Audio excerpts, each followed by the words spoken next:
Well met, everybody. Welcome to Geek, Thyself, a show by nerds, for nerds, who love geeking out over random facts and esoteric trivia. My name is Heather. I'm Russell. And we'll be your hosts for this journey through the wondrous land of information.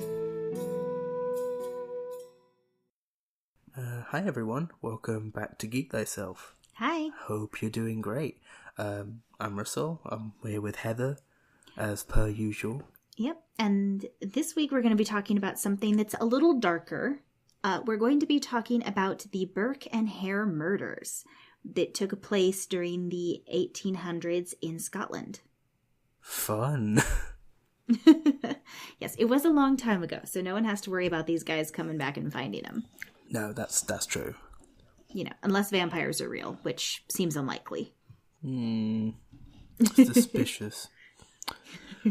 But yes, so we're going to talk about some murders. Now, I don't actually know this story, which is kind of why we saved it for an episode, because Heather, you know more, or you know the story at least.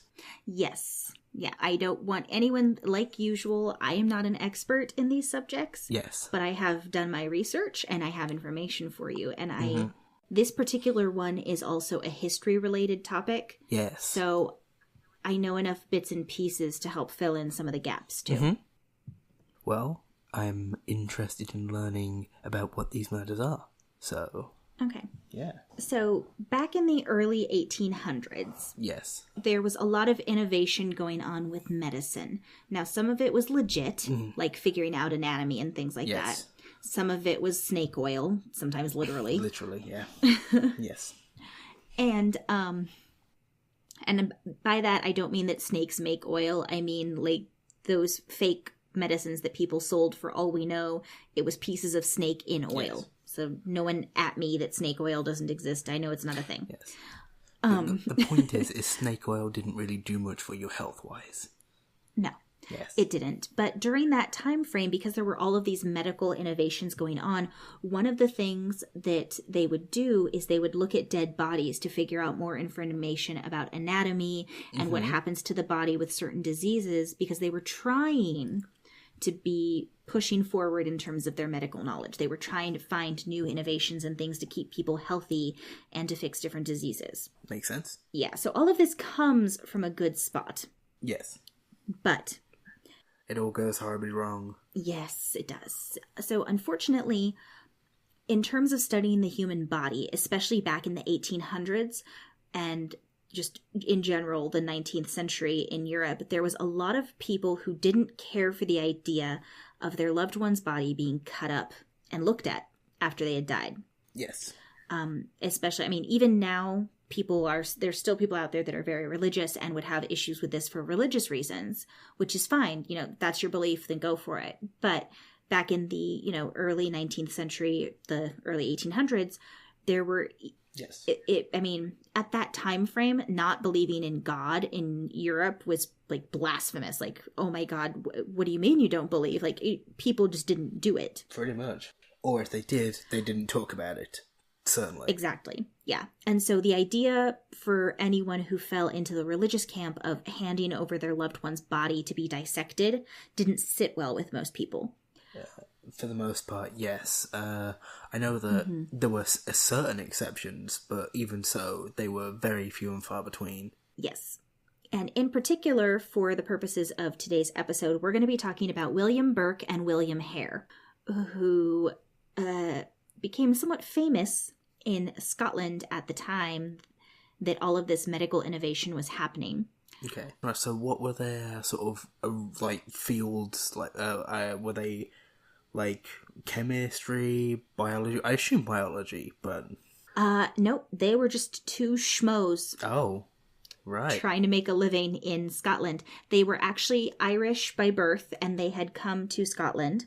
Sure. But one of the things that was going on in Scotland at the time is that the law there required that the corpses used for medical research had to come from a few different spots. They had to either come from prison, so people who died in prison, their bodies could be forfeit to the medical practitioners, assuming there were no family members who stepped forward to take the body. Sure.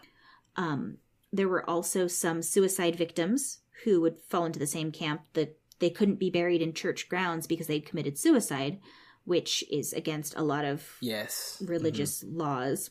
And so those bodies could be used for medical research. And then you could also use the bodies of foundlings. So, like, we just found this body, we don't know whose it is or where it goes. Or orphans. Oh, damn. Because they had no family to claim the body. That just sounds wrong on so many levels. I know. A lot of it does. Like, a lot of those things just... I mean, I understand what they mean from that kind of view, but God, it doesn't half sound bad. I know.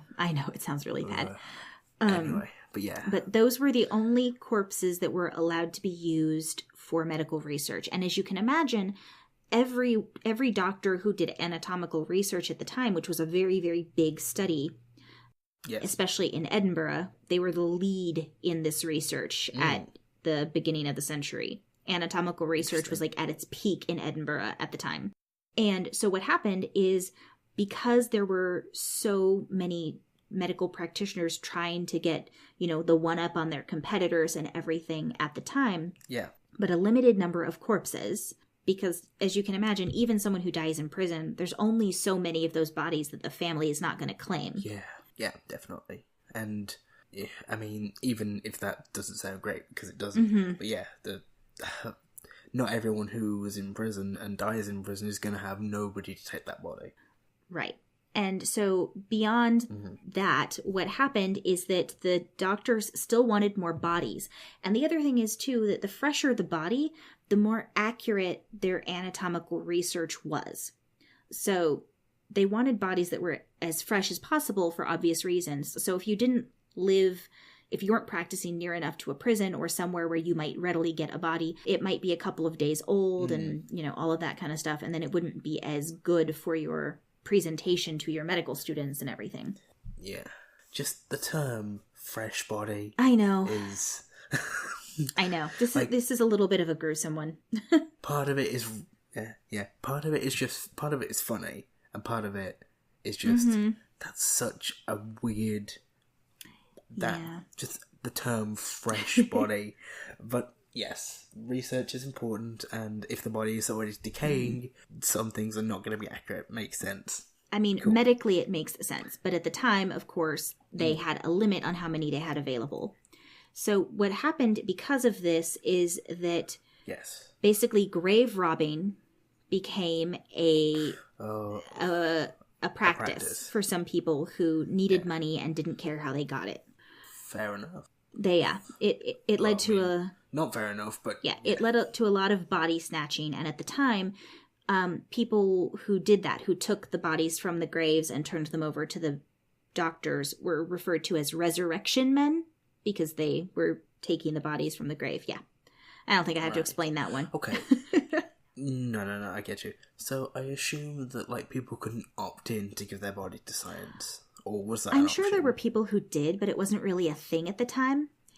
The law stated that the corpses had to come from very specific sources, so I'm not actually sure 100% if they would have let you or not. It's an interesting question that I don't have an answer to right now, but...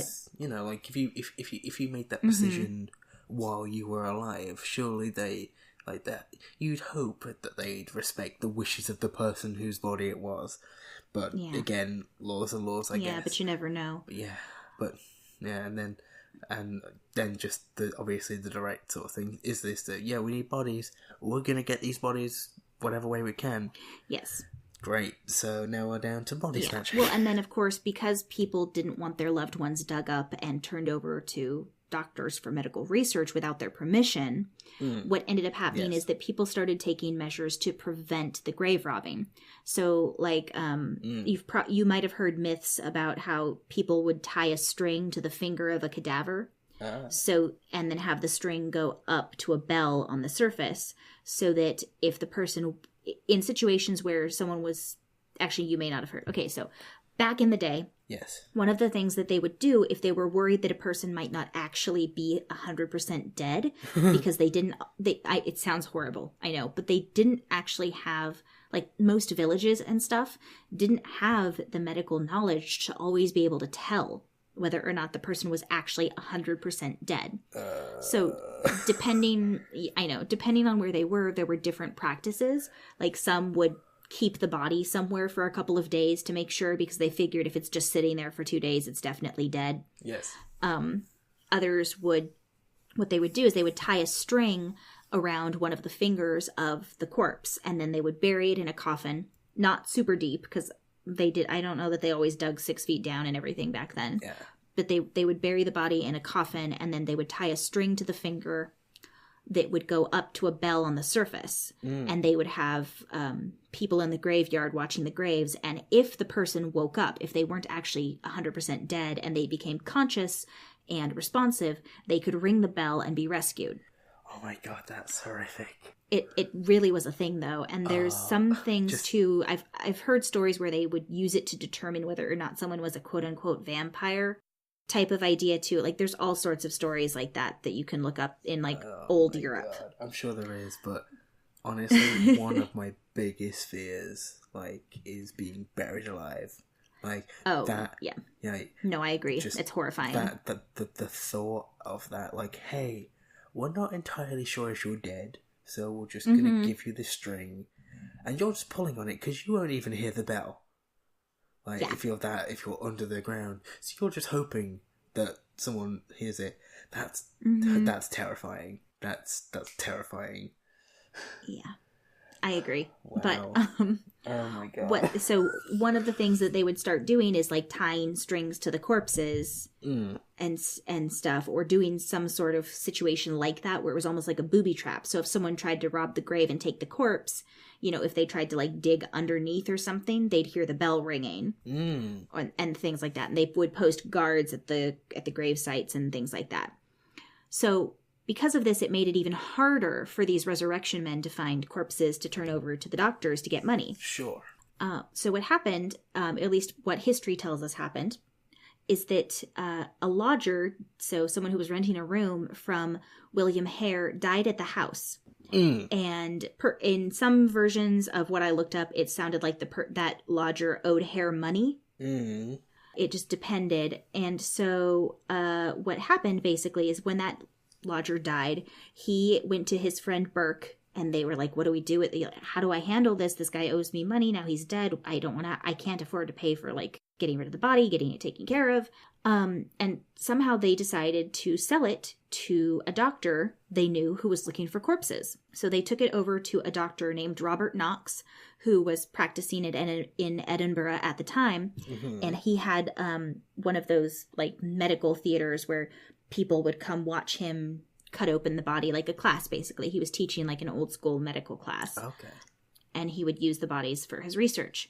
So they sold the body to him, and they got what at the time was a very big sum of £7 10 shillings, which in 1828 was a decent chunk of money. Oh yeah, definitely. Like a pound is not something that most people would sort of earn in a year sometimes. Like, no, that's true. Depending on where they lived and and what kind of job they did, absolutely. For sure. Yeah, or if they were paid in pounds, it was paid monthly. That's kind of how much a pound was. Yeah, so that's really not a bad amount of money for a body that essentially just fell into your lap. Yeah, and that was in 1828. So, you know, back then, a pound went a long way. Oh, yeah, definitely. And then a couple of months later, Hare had another lodger that was suffering from a fever and was worried that it was going to stop other people from wanting to lodge in the house, which, of course, was one of the ways he made money, so he needed lodgers. Yes. And at this point, he and his friend Burke, again, decided to take matters into their own hands, and they killed her. Okay, so... Right. Sure. I mean... That's a response. It's the one they had. Yeah. Okay, so obviously, if this is like their first documented murder, do some people believe that the first body was a murder too? You know, I didn't see any specific research on that. A lot of the information that we have in terms of how things went down is because of what happened after they were caught. Gotcha. Because, like, the first thing that sort of sprung to mind was, like, did that person really die of just random causes? Right, Like, right. and also, they owed them money. Like, that doesn't look good for them. Like, in any sense of the word. And then they go and murder what could be their first person or second person. Yeah, okay. But sure, they have a fever, so they've got to go. Alright, I guess. Yeah, That's it's definitely... quite extreme. It's definitely a little questionable. A little. So, essentially, at the end of everything, when they'd gotten caught, one of them turned state's evidence. Well, okay, it's called Queen's evidence or King's evidence over in England and Scotland. But basically, they turned evidence and gave this information. So this information comes from William Hare, who turned King's evidence after they were caught in order to get immunity. Sure, makes fair enough. So they were confessing to, in this case, receive a very low sentence. Yes. Right. So as far as we know, he was telling the truth. And the first one was just, it happened to happen, and then the rest of them were on purpose. But it's, it's hard to say 100%, because again, this was him telling them what had happened. Yes. He could have been lying, obviously. Yes, exactly. It's hard to say. Yes, makes sense. But, with that, maybe we should go into our mid-roll, and then I can tell you more about what they got away with and what they didn't. Yeah, definitely. Sure, okay.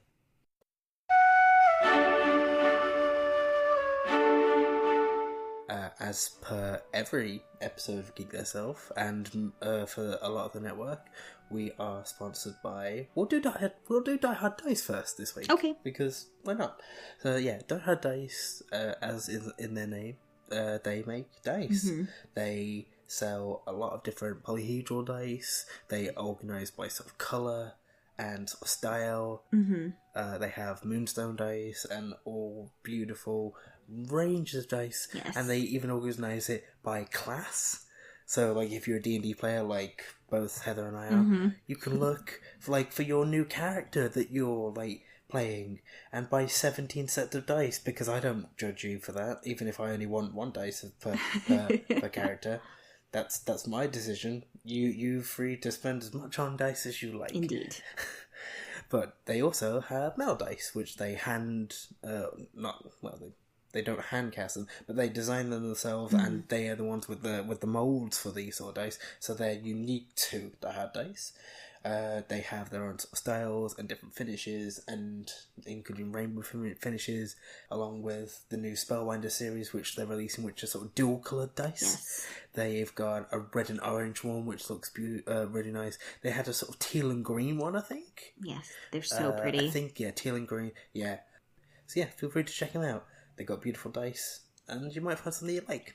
That's very true. And if you go to dieharddice.com, you can also use our coupon code Geek Thyself to get 15% off of your first or next purchase, and that's 15%. Yes. So don't forget to use the coupon code Geek Thyself.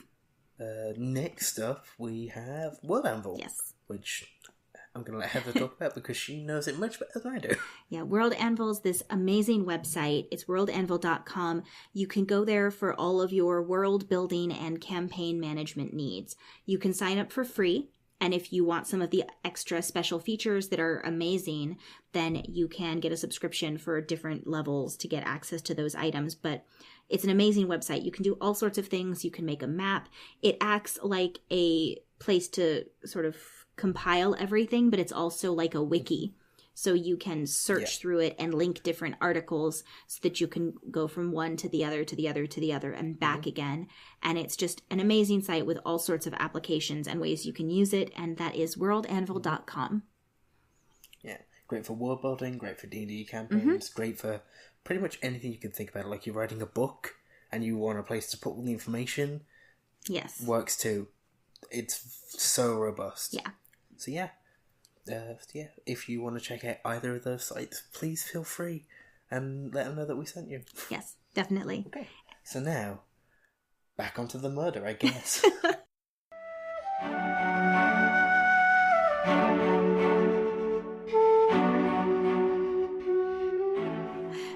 That would sound bad if I didn't know what this week's topic was. Yes, very bad. But, I mean, it still sounds pretty bad. But let's hear about how these fine gentlemen were eventually caught. But what did they get up to along the way? Because, you know, like, the murders implies that maybe they didn't just stop at one. You're correct. They, in fact... So, again, this is according to what was testified to by William Hare when they were captured. They killed 16 people over the course of 10 months in 1828. 10 months? Yes. I thought you were going to say 10 years. No, 10 months. 10 months? That's... a lot, yeah. That's like a murder every couple weeks, like 3 weeks. How did they get away with that so consistently? Well, I mean, you have to keep in mind it was 1828. So Fair. It's not like they had as much tracking. The other thing is, too, at least one of them, Hare, had a lodging house, which meant that they had people come and go periodically anyway. So people didn't necessarily immediately think it was anything bad. Sure. Or, you know, not bad that they had disappeared. Obviously, once they found out about the murders, it was a huge deal, but... The fact is it wasn't a red flag that this person who had stayed in for a couple of days suddenly wasn't around, because they could have just moved on. Yeah, makes sense. Mm-hmm. Okay. Yeah, and so at this point, they had been taking the bodies to Dr. Knox for quite a while. And as you can imagine, it's not so surprising that they kept going back to him. And Knox may have suspected something was up. Oh, yeah, definitely. Because I'm sure the bodies were a lot fresher than the ones he usually got. Oh, yeah. Like, that's got to be really bad. Like, there's got to be a point where you're just like, actually, you know, I don't want to take these bodies anymore. Mm-hmm. But I suppose if all you needed for is research, you know, I mean, you can maybe hope, like, maybe overlook the fact that maybe this body's too fresh to be buried and dug up, which, that's, yeah, like, I know. They were either very smart and just got you past this guy, or he was fairly aware and was okay with it, which in either situation isn't good. Yeah, and of course, like I said, Hare did confess and turned evidence and gave a lot of information after the fact. Yes. One of the historians who's done actual, like, probably years of research into this topic instead of just the few hours or whatever that I've done, named Lisa Rosner, said that based off of the information we have, she suspects, because there's two people that there's sort of historians debate which one is the actual first murder that occurred, the first true murder. Yeah. One is that it was a miller named Joseph who was lodging at Hare's house, and the other is that it was someone named Abigail Simpson who was a salt seller. And Lisa Rosner, again, the historian who's done the research, has said that she considers Joseph the more likely, since he was in the house, so it would have been easier for them to get a hold of. Definitely. We do know that a pillow was used to smother them. Again, this is based off of testimony we've been given. Okay, so maybe at least they died in their sleep and didn't feel it. That's all. That's the only hope you can give them.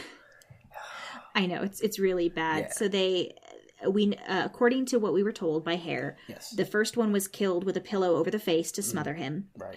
And then after that, the rest of the victims were suffocated with a hand over the nose and mouth.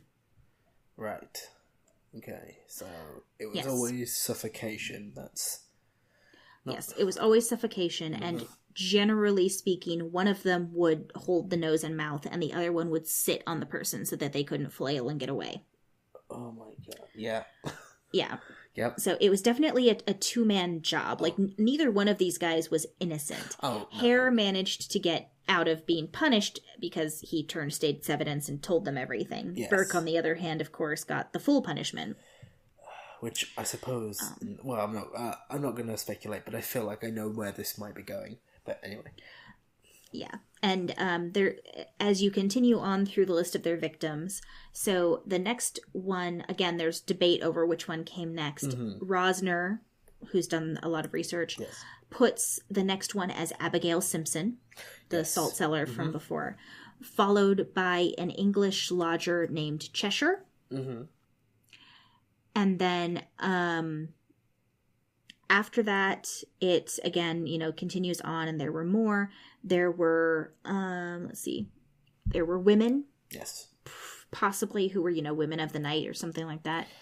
Let's see, fair like enough. Mary Patterson, who was also known as Mary Mitchell, and Janet Brown were also taken care of and turned over for money. Fun. Yeah. So, yep. And it just kept going from there. I mean, as you can imagine, there were 16 victims. There's a lot of them. Yeah. Information was given on who they were, Yes. during the investigation. What happened at the end, essentially, is that one of the lodgers at Hare's house with their last victim, whose name was, hold on, let me look at my notes. Her name was Margaret Docherty. Yeah. So she was their last victim, and what happened is that some of the other lodgers at Hare's house discovered her after they'd killed her. They found the last victim, and so they called the police immediately. And so that's how they were discovered. Gotcha.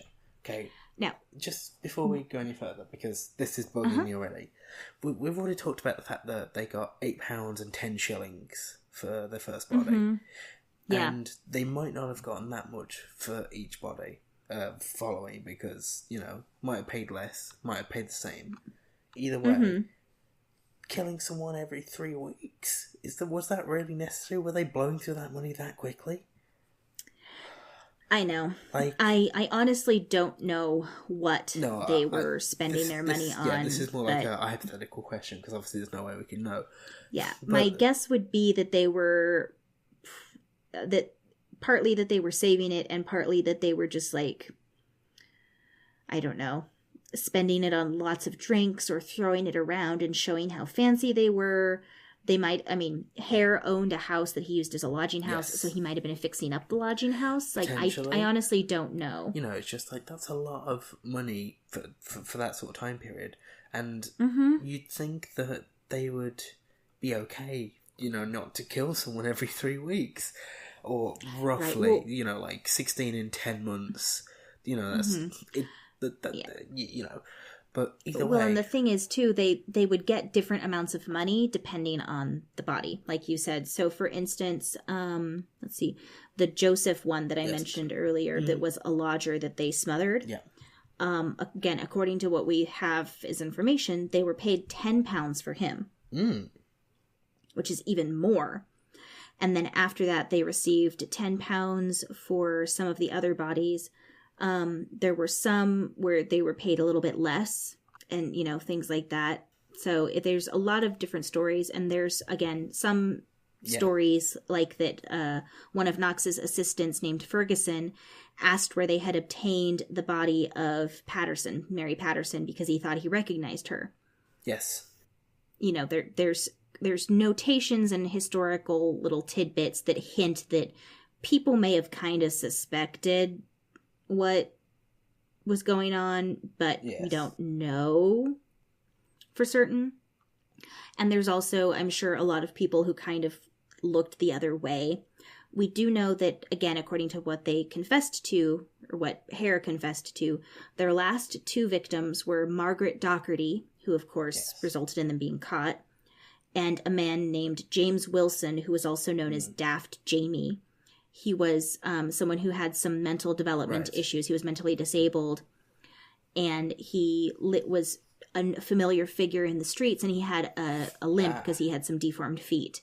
So he was known around the area, and then right after that, they killed Margaret Docherty, who eventually got them caught. This was in the 1800s, yeah? Yes, it was in 1828. Yeah, okay, because I was curious, I just looked it up. They were getting about £10 per body. Yes. Oh, that's such a bad phrase. But, okay. I know, it's horrible. Yeah. Basic. So, roughly £100 in that time. So, a few bodies in, at this point, about 10. That would have been the equivalent now of about £10,000. Yeah, it was a lot of money. That was a lot of money. And, like, this is, like, before any of the conversion rates that sort of, changed the way the money worked. Mm-hmm. So, like, even so, but, like, so £10 of that is still, nearly 1,000 sort of pounds in nowadays money. No, I know. It's crazy when you think about it. Like, not only that they got, not that they got paid that much, because honestly, for what they were doing...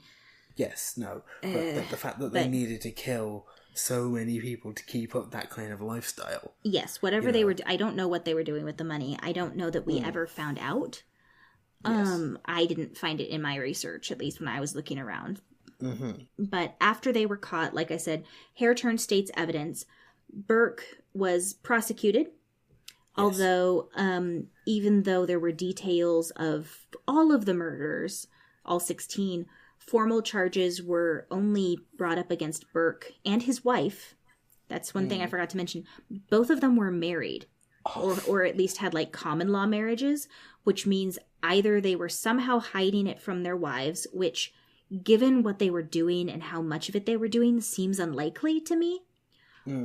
Or the wives were willing to look the other way. Now, we don't have a lot of information on their wives in terms of, like, their personalities or educations or anything like that. Yeah, so they were kept very much out of it. Right. So it is not impossible that they were just completely oblivious.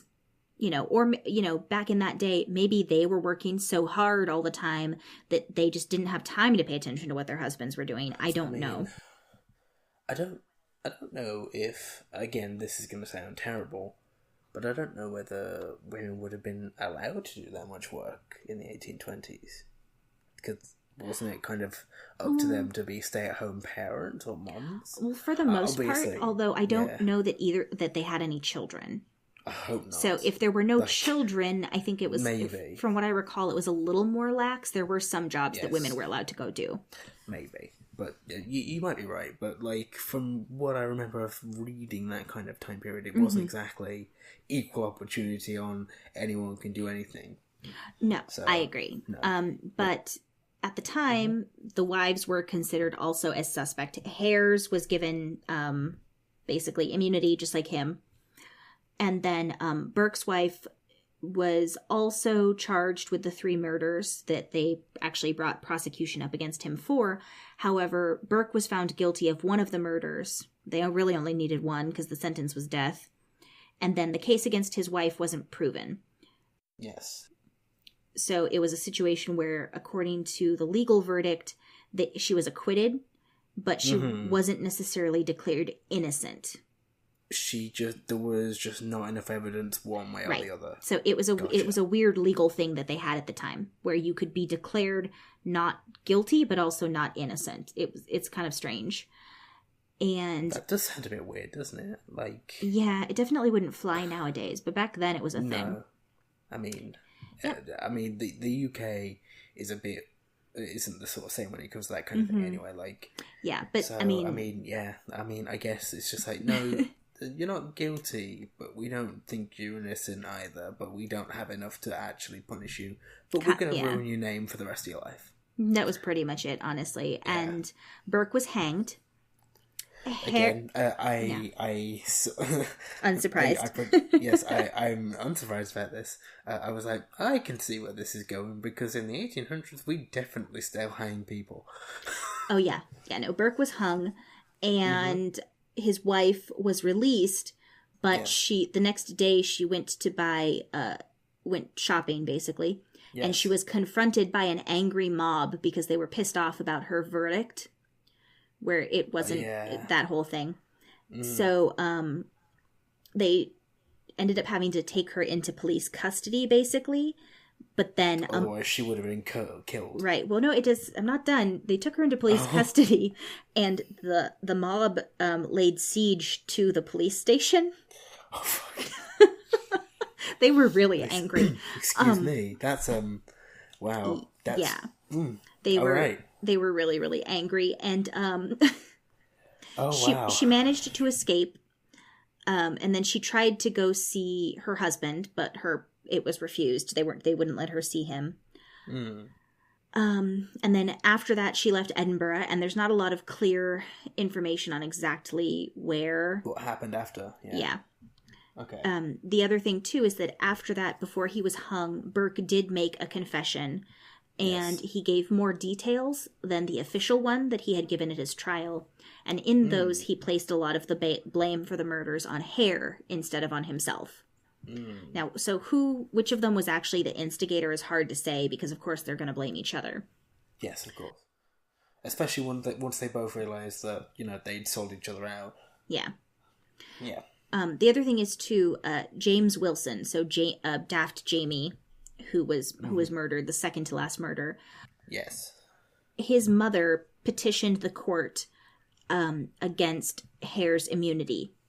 Hare was in prison for a while before he was released, or before he was going to be released. But Jamie's mother protested this, and so they did consider it, but ultimately they rejected her protest with a vote of 4-2. Right. So he was eventually released. His wife was released earlier than him, and she went back to Ireland. But does it say how long he spent in prison? I will have that for you soon. So she actually also was chased. Sorry, I'm reading through my notes. She also was chased by a mob at one point. Again, not super surprising, but no, and had to be escorted to a ship to Ireland, where she went back to, because they'd all come from Ireland originally. Yes. The Hare was released on the 5th of February, 1829. So give or take, like, around a year-ish. I think it might have been a little bit less than a year. Only a year. Oh, my God. Actually, no, sorry. They were arrested in November of 1828, so it was only a few months. A month, yeah. He was in prison for a few months, and then he was released. And of course, they disguised him so that he could try to get out of town, because he was technically given immunity. He was allowed to do that, so he was escorted out of town and set down on a road, the Annan Road, and told to make his way to the English border. And then after that, there's no reliable sightings of him, and no one knows what happened. He just disappeared. Oh, he was absolutely gotten by someone. Yeah. Oh my God. Yeah. I know. Okay. Also, which, I mean, I'm not against, but just as a point, he spent less time in prison than the amount of time he was killing people. I know. That is... I know. It's disturbing. Yes, it is. And then Knox, the doctor who had purchased all the bodies from them, he never made any public statements about his dealings. But the common thought at the time was that he definitely had something, like he must have known, basically. Yeah. And so he was depicted in a lot of caricatures and stuff at the time in a very negative light for obvious reasons. I'm not surprised, but yeah. And, that doesn't... and actually, there was a crowd gathered outside his house in February and burned an effigy of him. Fair. Yeah. So he ended up getting in a whole lot of trouble and had to leave and go to another city as well. Yeah. One thing that's interesting is that because of all of this going on at the time, they coined a new slang term called burking.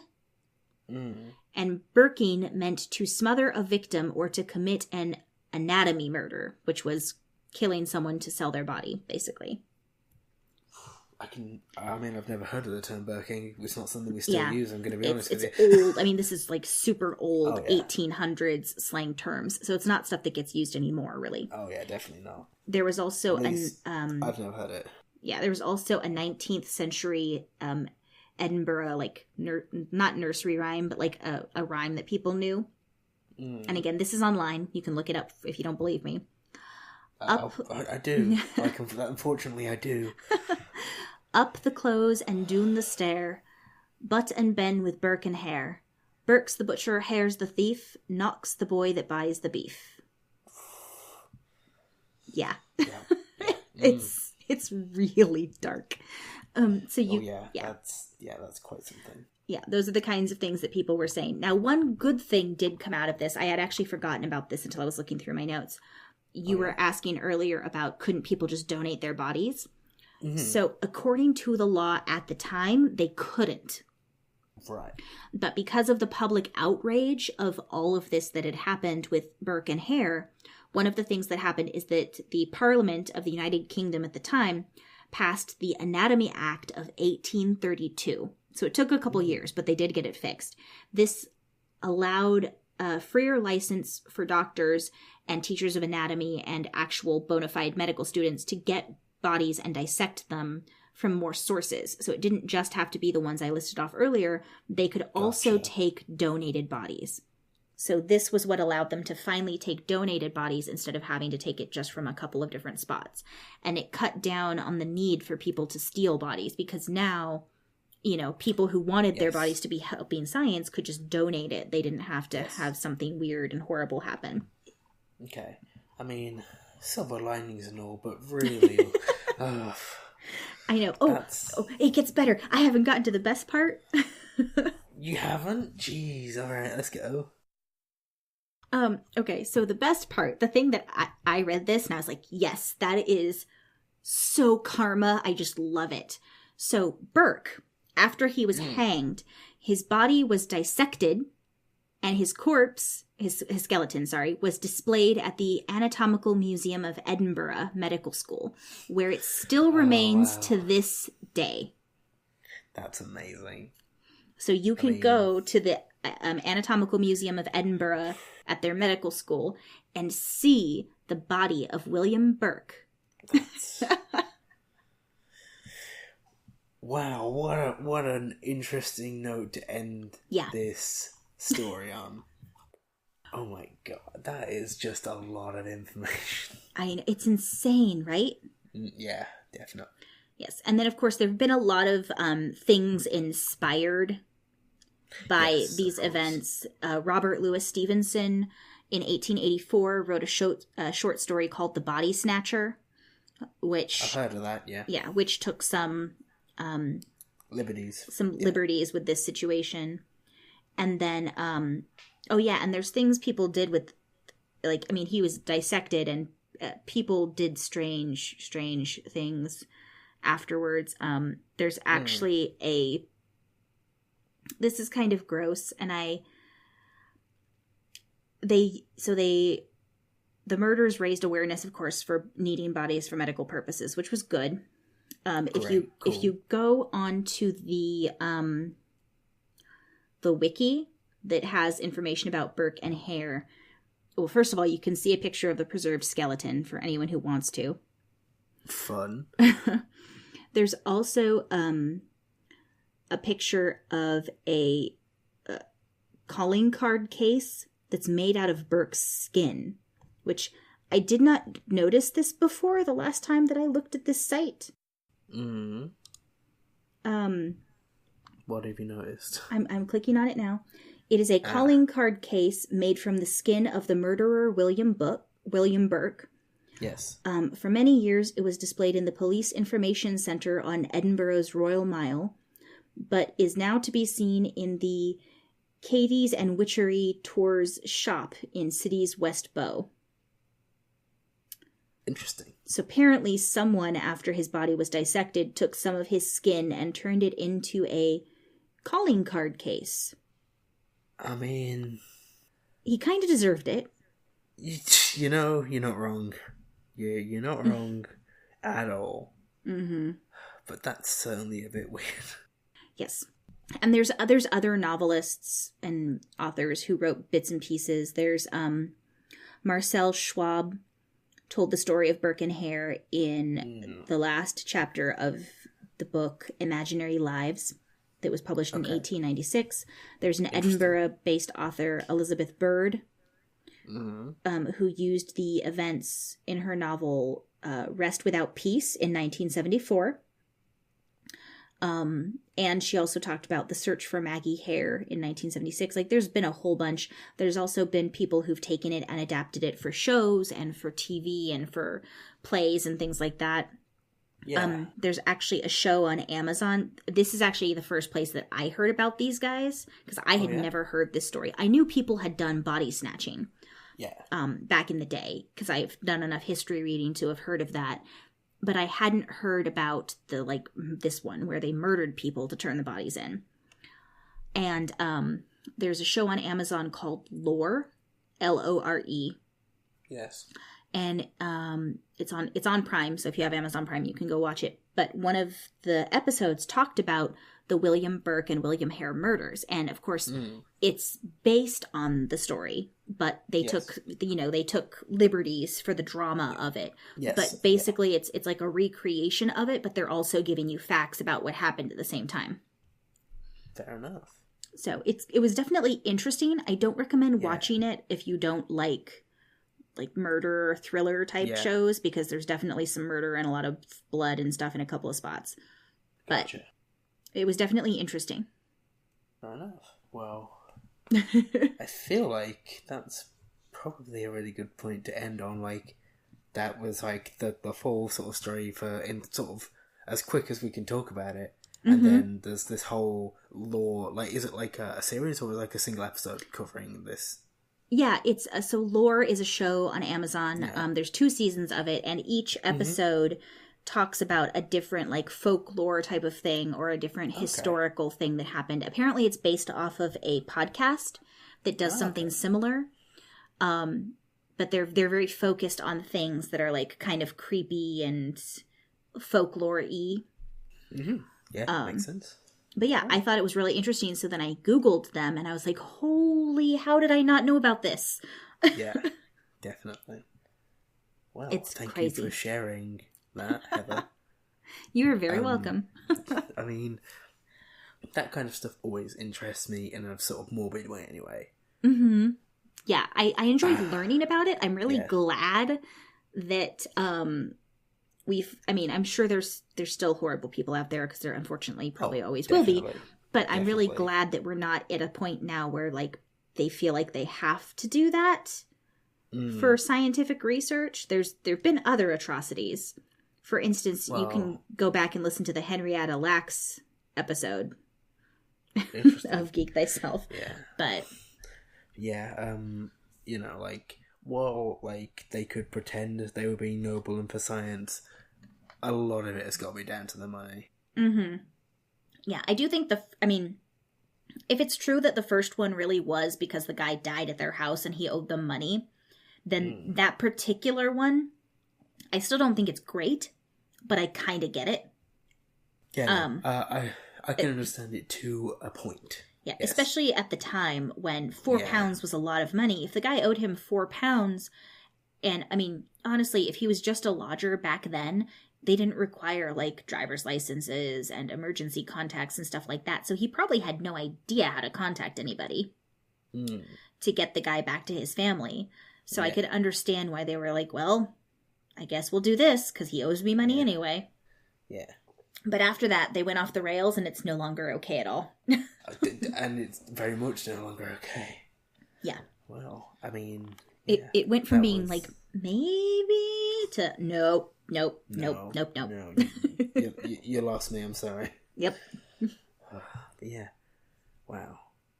What an interesting story. That's definitely... just a lot, but hey, that's sometimes the nature of things. Thank you for sharing, Heather. You are welcome. Thank you for sharing with both me and the people listening. You're all welcome. If you have any questions or recommendations for other things like this that maybe we could talk about, feel free to let us know. Because, that could be fun. And we'll see you again next week with potentially maybe a slightly more optimistic story or topic. We'll see. Here's hoping. I mean, it's probably a good idea to try not to do 2 depressing ones in a row. Yeah, definitely. But it's still very interesting, and it's still fun in that kind of weird way. Yeah, if that makes sense. I think you know what I mean. Well, I do. We hope you enjoyed. I definitely enjoyed, so thank you. Yes. If you have any questions like that, let us know. And we'll be back soon with another topic. Like I said, we're going to probably cover something a little lighter. And with that, thank you for listening. Yep. Bye, guys. Oh, wow.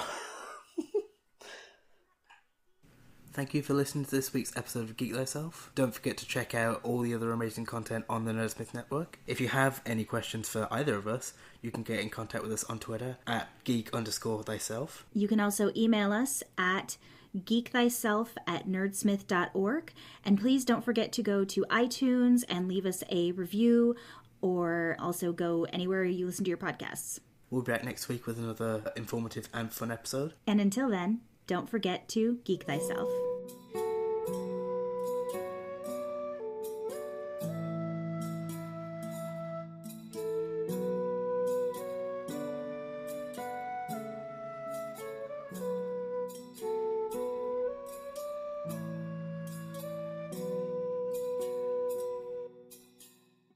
When finals are ahead or class is getting you down, you can count on WAND Radio to be your study solution. Send us your questions about magical mishaps, or tune in for the latest music on the mythical airwaves.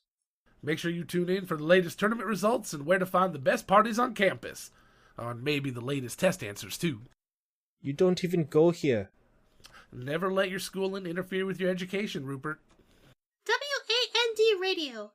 Magic, music, and mayhem on nerdsmith.org or wherever you download your podcasts. We are not inciting mayhem on this radio station. That's a terrible idea. How could you think that?